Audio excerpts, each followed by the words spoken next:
السلام علیکم ورحمۃ اللہ وبرکاتہ۔ عزیر وائس میں آپ کا خیر مقدم ہے۔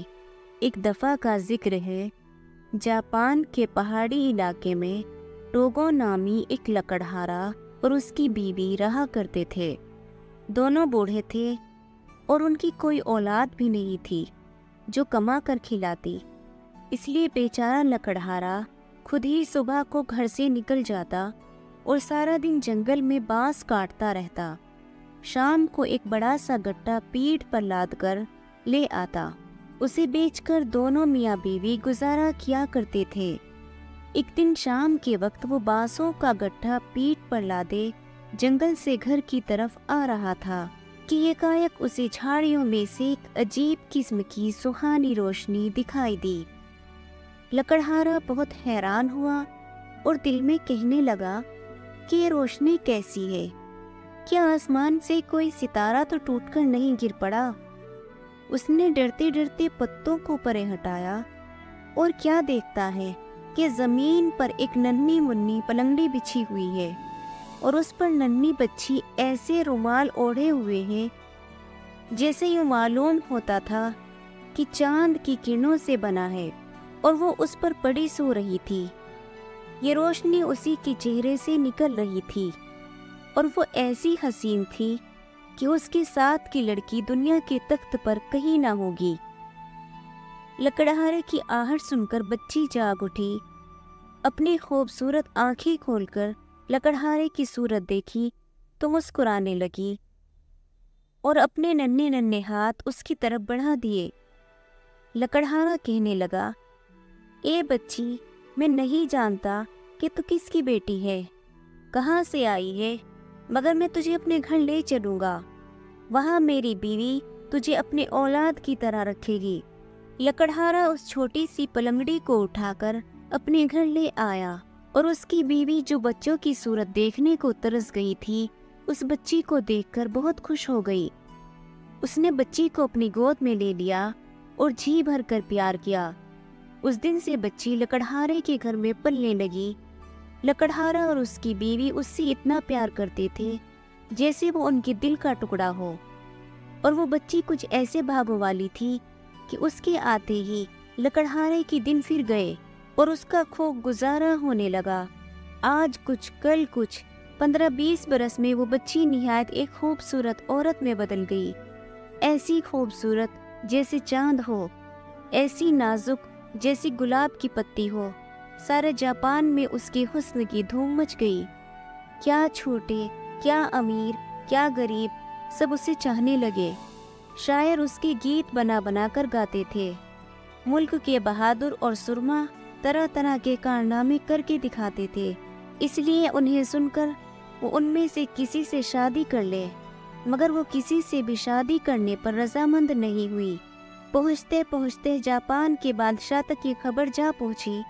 جب بادشاہ نے لکڑہارے کی بیٹی کے حسن کا اس قدر چرچا سنا تو وہ بھی فوراً اسے اپنی ملکہ بنانے کو تیار ہو گیا۔ لکڑہارے اور اس کی بیوی کو جب بادشاہ کی یہ خبر ملی تو وہ خوشی سے پاگل ہو گئے اور جا کر اپنی بیٹی کو یہ خوشخبری سنانے لگے، مگر اس نے سنتے ہی اپنا منہ پھیر لیا۔ لکڑہارے نے لاکھ زور لگایا مگر اس نے اس سے زیادہ کچھ نہ کہا۔ ابا جان، ہم لوگ آپس میں محبت کرنا جانتے، شادی گویا ہماری موت ہے۔ اس کے بعد جب کبھی بھی دباؤ ڈال کر اسے شادی نہ کرنے کا سبب پوچھا جاتا تو وہ آہ بھر کر رونے لگتی مگر زبان سے کچھ نہ کہتی۔ لکڑہارے نے سوچا، ابھی بچی ہے، تھوڑے دنوں میں آپ مان جائے گی، اتنے بڑے ملک کی ملکہ بننا کوئی چھوٹی بات ہے۔ چنانچہ لکڑہارے نے پیغام بھیجا کہ حضور، میں اپنی بیٹی کو 6 مہینے کے اندر اندر آپ کی نظر کر دوں گا۔ بہار آئی، درختوں میں شاخیں پھوٹے، مگر اس موسم کے آتے ہی لکڑہارے کی بیٹی کے مزاج میں بہت فرق پڑ گیا۔ اب وہ ہر وقت چپ چاپ رہتی تھی، شام ہوتی تو کوٹھے پر چڑھ جاتی اور تنہائی میں بیٹھ کر چاند کو ہری بھری پہاڑی میں سے ابھرتے دیکھتی۔ اس کی سوتیلی ماں لکڑہارے کی بیوی کبھی اسے اوپر دیکھنے آتی تو یا تو وہ رو رہی ہوتی یا اس نے اپنے ہاتھ چاند کی طرف اٹھا رکھے ہیں۔ اسی طرح گرمی کا موسم آیا اور اس کا غم چھپایا نہ چھپ سکا۔ راتوں کو وہ نئے چاند کو ابھرتے ہوئے دیکھا کرتی۔ آخر 13ویں کا چاند نکل آیا تو وہ اپنے باپ لکڑہارے کے پاس گئی اور اسے کہنے لگی، ابا جان، کل رات جب 14ویں کا چاند نکلے گا تو میں اپنے گھر چلی جاؤں گی۔ لکڑہارے نے حیران ہو کر پوچھا، بیٹی میں نے تو تمہیں جنگل میں بالکل تنہا پایا تھا، تمہارا گھر کہاں ہے؟ اس کی بیٹی نے جواب دیا، میرا گھر وہاں ہے۔ یہ کہہ کر اس نے اپنی انگلی چاند کی طرف اٹھائی، کل رات وہ مجھے لینے آئے گا۔ لکڑہارے نے بگڑ کر کہا، کون لینے آئے گا؟ اس نے آہ بھر کر کہا، چاند بادشاہ، میرا باپ۔ بادشاہ کا سن کر لکڑہارے کے ہوش گم ہو گئے۔ وہ بیٹی کے پاؤں پر گر پڑا اور منتیں کرنے لگا کہ خدا کے لیے ہمیں نہ چھوڑ کر جاؤ۔ وہ بولی، ابا جان، 3 مہینے سے میں التجا کر رہی ہوں کہ مجھے یہی رہنے دو، مگر وہ میری ایک نہیں سنتے۔ کل رات وہ مجھے لینے آ جائیں گے۔ لکڑہارا وہاں سے اٹھا اور جلدی جلدی تمام بات لکھ کر قاصد کے ہاتھ بادشاہ کو بھیج دی۔ بادشاہ خط پڑھ کر بہت فکر مند ہوا اور دوسرے دن شام سے پہلے لکڑہارے کے گھر کے پاس پہنچ گیا۔ اس کے ساتھ نہایت 200 سرما اور جان باز سپاہی تھے۔ ان کے ہاتھوں میں لمبی لمبی برچھیاں اور تیر کمان تھے۔ اب لگی رات ہونے، بادشاہ اور اس کی فوج نے لکڑہارے کے گھر کو گھیر لیا۔ گھر کے اندر لونڈیاں باندیا، کنیز نوکدار برچھیاں تان کر کھڑی ہو گئی۔ لکڑہارے کی بیوی نے بیٹی کو اپنی گود میں لے لیا۔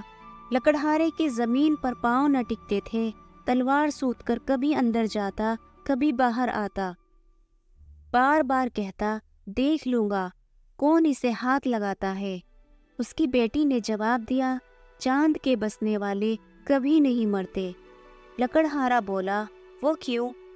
وہ بولی، میں نہیں جانتی، شاید یہ وجہ ہو کہ انہیں کوئی غم نہیں ہوتا، اگر نہیں ہوتا تو آج ہو جائے گا۔ لکڑہارے نے چلا کر کہا، ابھی یہ باتیں ہو ہی رہی تھی کہ اتنے میں 14ویں کا چاند نمودار ہوا۔ دور سے بگل بجنے کی آواز آئی اور چاند میں سے ایک پرانے بادل نیچے اترنا شروع ہوئے۔ اس بادل میں سے ایسی زبردست روشنی نکل رہی تھی کہ جیسے دن چڑھا ہوا معلوم ہوتا تھا۔ زمین پر کیڑے مکوڑے چلتے ہوئے صاف دکھائی دیتے اور درختوں کا ایک ایک پتا نظر آ رہا تھا۔ اگر کوئی چاہتا تو دور سے ہی تمام پتوں کو گن سکتا تھا۔ اس روشنی کا کچھ ایسا اثر ہوا کہ بادشاہ اور اس کے تمام سپاہی بت بنے کھڑے دیکھتے رہ گئے۔ کسی کے منہ میں سے ایک لفظ نہیں نکلا۔ تلواریں اور برچھیاں ہاتھوں میں ہی پکڑے رہ گئی، کمانوں کے چھلے چڑھے رہ گئے۔ اتنے میں وہ نورانی بادل زمین پر آ لگا۔ اس میں ایک نہایت حسین شخص بیٹھا ہوا تھا۔ اس کا چہرہ چمک رہا تھا جیسے نور کی مثل جل رہی ہو، اور اس کی پوشاک ایسی عجیب و غریب تھی کہ دنیا کے کسی بادشاہ نے وہ خواب میں بھی نہیں دیکھی ہوگی۔ اس بادل کے زمین پر اترتے ہی اور کئی بادل اترنا شروع ہو گئے، ان میں فوج بھری ہوئی تھی۔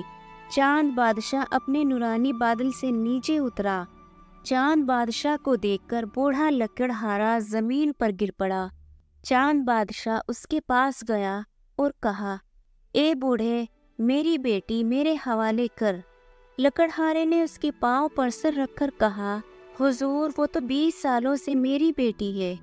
چاند بادشاہ نے کہا، آج پورے 20 برس ہو گئے ہیں۔ میری بیٹی نے مجھے ناراض کر دیا تھا، سزا دینے کے لیے میں نے اسے تمہاری دنیا میں بھیج دیا تھا۔ اب اس کی سزا کی مدت ختم ہو چکی ہے، جاؤ اسے میرے پاس لے آؤ۔